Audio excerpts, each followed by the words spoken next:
Welcome friends. Again we are with you, and this time Vinodji, Yes, we are again with the Skylark. yes, Skylark. But in the last edition of Through Literary Lens, we had a full-length discussion on To a Skylark by P.B. Shelley. This time to the Skylark by William Wordsworth, the Romantic Master. Yes, friends, you know P.B. Shelley, John Keats, Byron, Wordsworth, Coleridge, Southey, all these six poets belong to the Romantic Revival, Romantic Age. William Wordsworth, the father of Romantic Revival, is a wonderful poet. He writes a poem in a very simple language, but still his poems convey a philosophical message, a message that really makes us think deeply about his values that the poems propagate. And this time it's a very, very small poem, Vinodji, only of 12 lines, two yes. stanzas of 6 lines, A, B, A, B, C, C, A, B, A, B, C, C. Yes. This is the rhyme scheme, and what a profound message it conveys. In such 12 lines, it poses a fundamental question and it answers it as well. And of course, it is woven around the bird Skylark, as P.B. Shelley wore around that bird many of his thoughts, many of his feelings, which we have discussed in the last episode. Here, Wordsworth describes this bird as ethereal minstrel.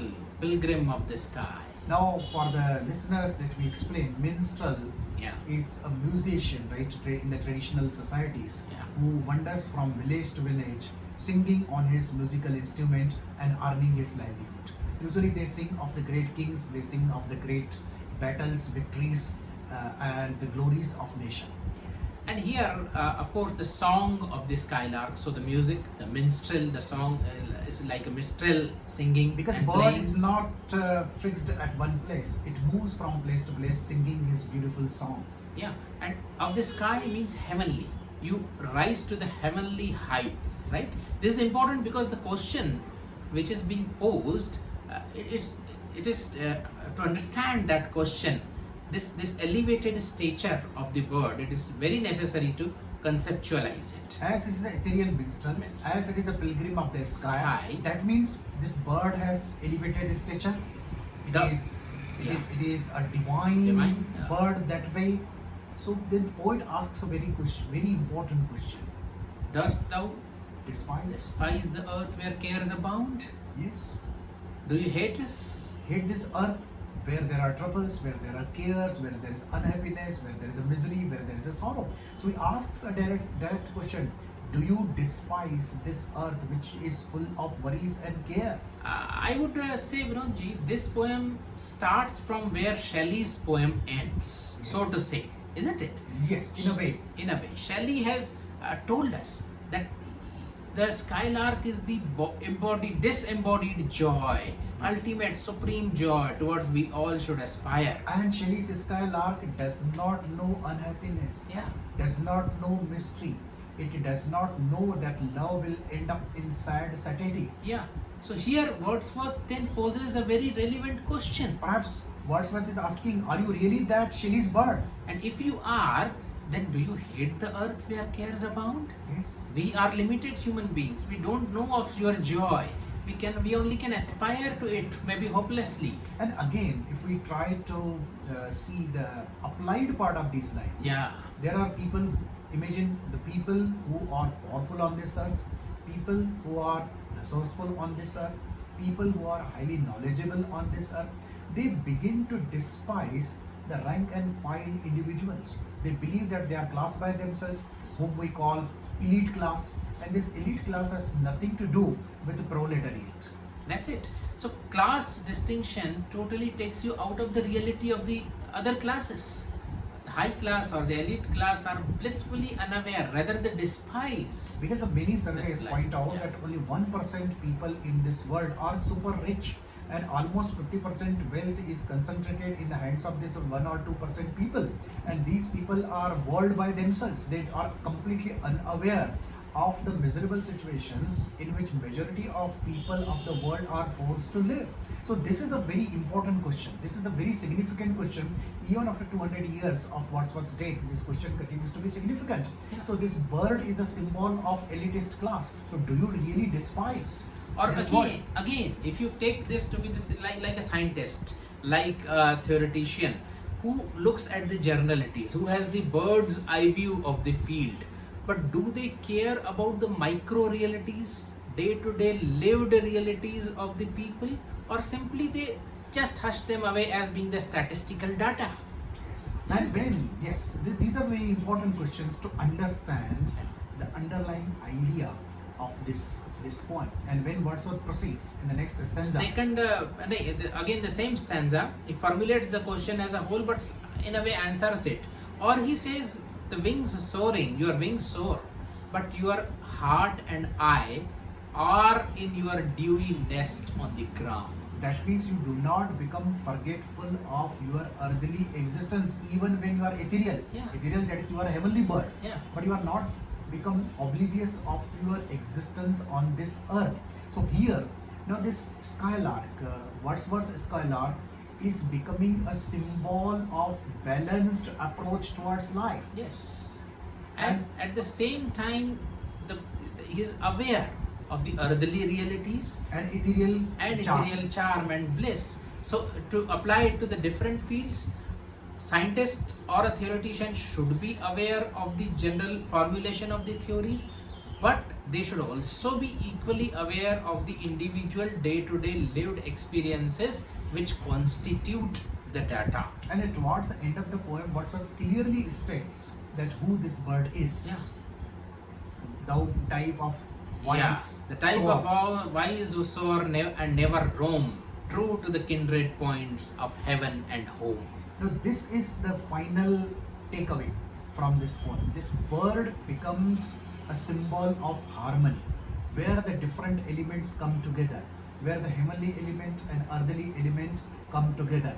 So that is perhaps the message of Wordsworth, that the true wise people, those who are really wise and knowledgeable, they adopt a harmonious approach, a comprehensive approach, a balanced approach towards life, like this bird who is true to the kindred points of heaven and home. Similarly, one should not neglect worldly duties. At the same time, one should not neglect his intellectual, artistic, spiritual, or religious duties as well. So one must take care of both of the worlds. One should be able to unify it into a whole, and then one should be a well-rounded, a multi-dimensional person in order to live the life meaningfully and towards to the full extent. Like his quivering wings are reconciled with the still music. Both the things are not at odds with one another. This apparent contradiction Wordsworth very brilliantly resolves. Right, and this poem instantly reminds us of Lord Buddha's middle path, Madhyam Marg. Madhyam Marg. Tomorrow, entire world is going to celebrate the Buddha Purnima, the day when Lord Buddha was born, attained enlightenment, and finally passed away. Yeah. So Buddha is great because he has brought seemingly paradoxes together. He has coined this Madhyam Marg or middle path where people can live a happy, a harmonious life. So this poem, of course, quite instantly or quite indirectly hints at that great philosophy of Buddha of the middle path as well. And I am reminded of a famous couplet by Gulzar. He says, तुम आसमां की बुलंदी से जल्द लौट आना, जी. हमें ज़मीं के मसाइल पे बात करनी है. You come back from the great heights of the sky soon. So We we have have to to discuss. talk on the earthly realities at noon. Right. So this is the way in which perhaps the great minds work.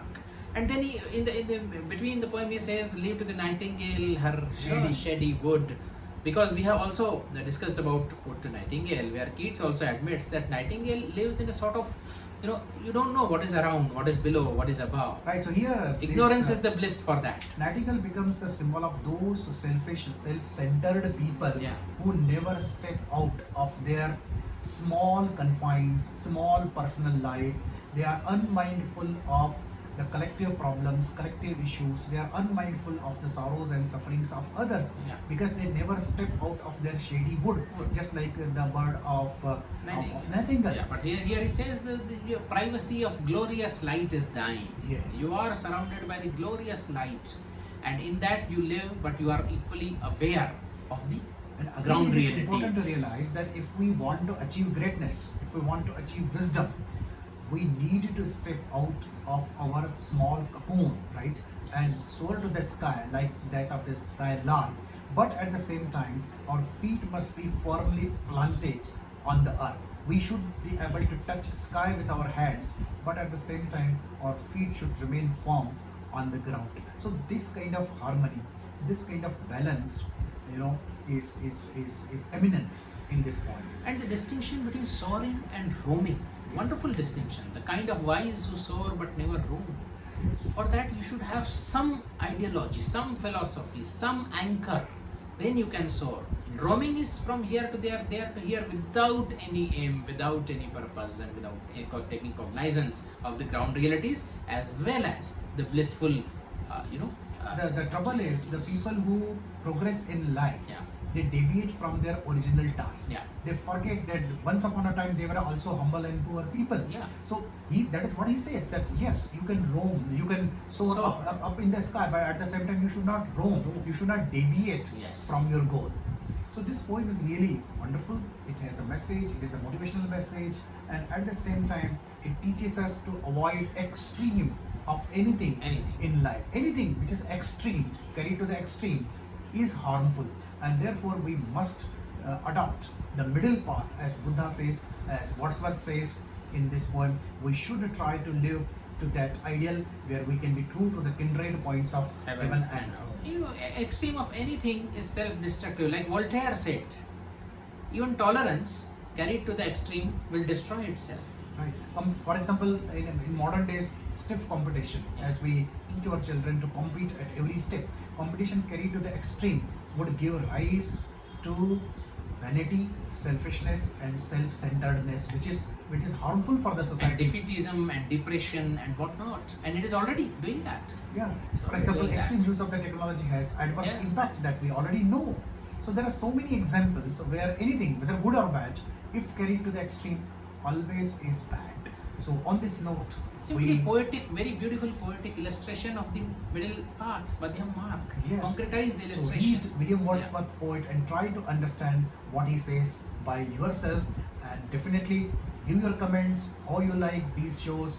Right, we'll be back very soon, Rajesh ji. But our next episode Ji. is going to be centennial Centennial episode. edition of this Through Literary Lens. So friends, with your cooperation, with your power to listen to these episodes, and with your admiration and blessings, Through Literary Lens is going to complete 1 century of critical discussions on literature. And for one full year as well. Yeah, we had started it on 16th of May last year. last year. So wait till we come with our centennial edition of this channel. Tada.